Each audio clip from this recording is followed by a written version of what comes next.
just try and go. I think you've given us a lot of explanations. Let's start off with you, the one who took the steps to report Mr. Sabia, Lieutenant General Sabia.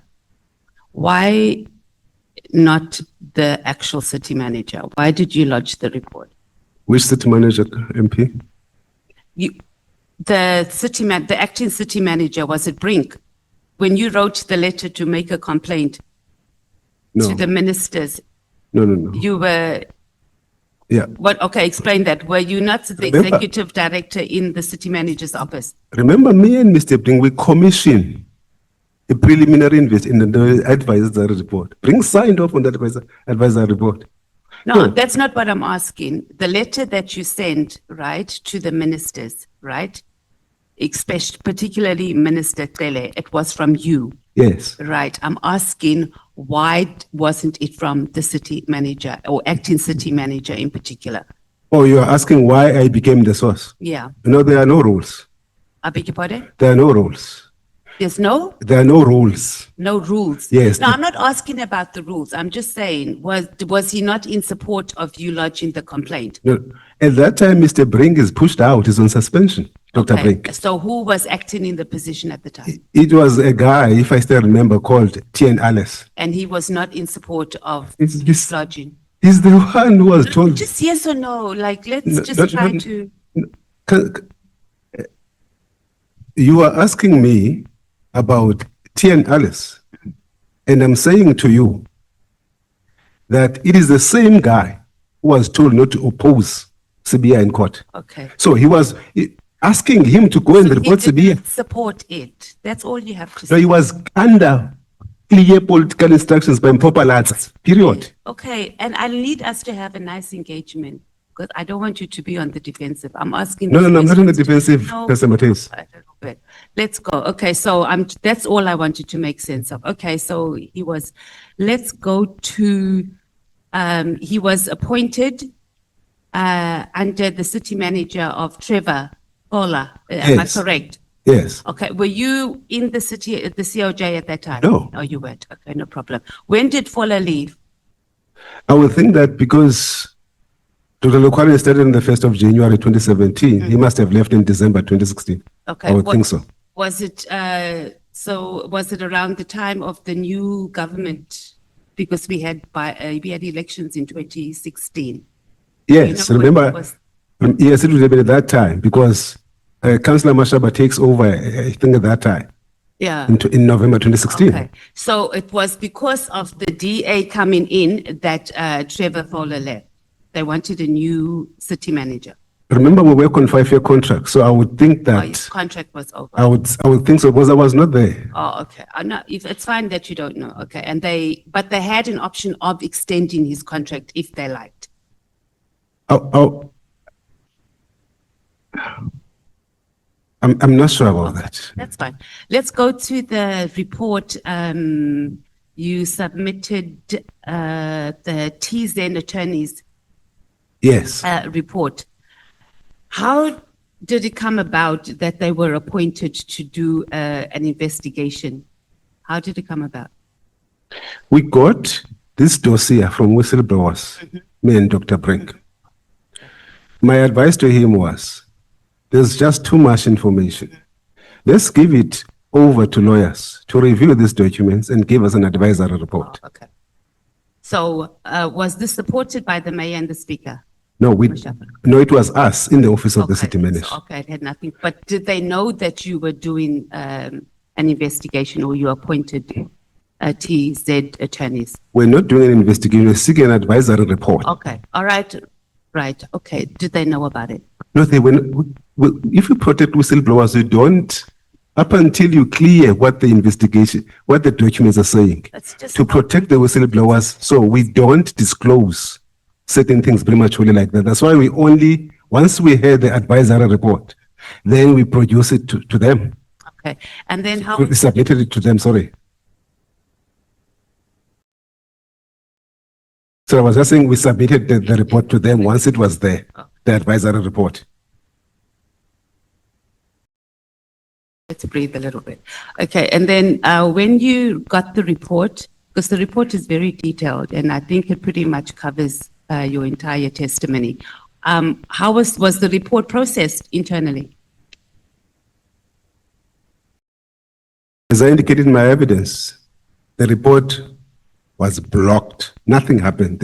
We saved the copy to the Speaker Tagama and the copy to Councillor Palazzi. They sat on it. Councillor who? Palazzi. So they both sat on the report. But it was submitted. Instead, we gave it to Councillor Palazzi. What Councillor Palazzi then did, instead of submitting a report to the council, he went to get a legal opinion from Weber Wenzaki. In that report, I want you to go to it, and it's on page 42, because it explains what happened with the public protector. Because Sabia was here and he said the public protector found no wrongdoing in his appointment, and I think my colleagues have touched on it. But I think it's important for you to read paragraphs 3.12 and 3.13. Page? It's on page 42, pagination 42. Okay. But it starts on 43, I think what I would like you to read, MM2. On page 43? Yeah. Yes. You see paragraphs 3.12 and 3.13. Can you read that? Yes, it is noted that some of the allegations regarding Mr. Sibia's employment were in 2018 to the Office of the Public Protector. It found no wrongdoing with the appointment of Mr. Sibia and with the establishment of JFIS. What we have noted is that the Public Protector did not take into consideration that the position of the unit head and the group head were two separate positions and were regulated by different employment laws and policy requirements. And then 3.13? Needless to say that the above allegations of conversion of Mr. Sibia's appointment and alleged unlawful operation of his department were not part of the complaint considered by the Public Protector. We also noted that the evidence supplied to us by the whistleblower was not provided to the city by the city to the Public Protector. This is evident from the attached response from the city to the Public Protector and the extract from the report of the Public Protector, which are attached here too, as Annexure COJ 8 and COJ 9. Okay, so he wasn't necessarily cleared, as he said, of wrongdoing. It was based on a different report. Let's go to his appointment letter. If I may add, MP, there's also a letter of the Public Protector herself saying that. So it's not just only the TZTNS. Yeah, because you mentioned that with one of the other. Yes. I just wanted to show that it was connecting. Yes. Yeah, no problem. So he was never cleared. Yeah, that's where I was going. Thank you. The appointment letter also says that it was subject to him obtaining top secret security clearance. Did he get it while he was in the appointment? We only saw a copy. He was supposed to have gotten it in 2016, 2017. We only saw a copy when we asked for it in 2022. And it had which date on it? Is it part of your bundle? I didn't see. No, it's not part of my bundle. It was only, in actual fact, it was dated 2022. So he only got it somewhere March, April 2022. So he served almost 5 years. Was it 5? He served 5 years without one.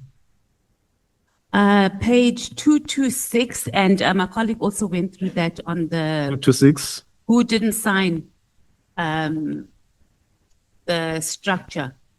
There was the revised structure. 226, page 226. Yes. So there was the chairperson of the group audit committee didn't sign. Do you know why? No. I don't know. MP Mathys. I don't know because I was not in the. It's 226. 226, yeah. Yes, I was not in the city at the time. All right.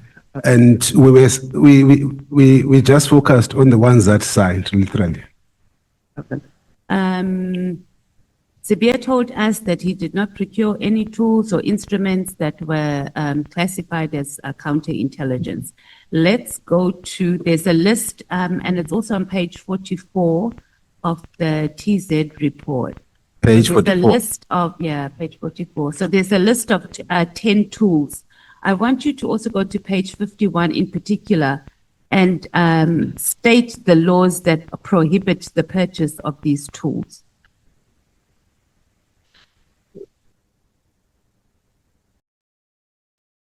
Page 51.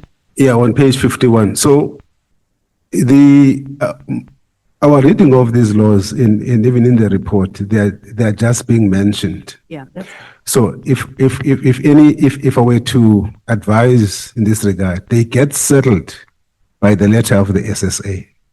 So the attorneys that we're writing here are not necessarily people who are trained in this. Yes. just to mention them. You don't have to read them in detail.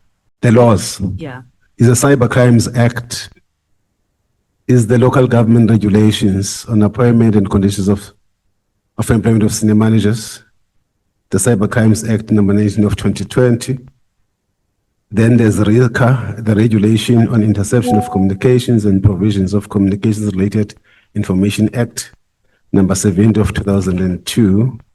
And then the next page is the National Strategic Intelligence Act, number 39 of 994, followed by the Municipal Structures Act, number 17 of 1998.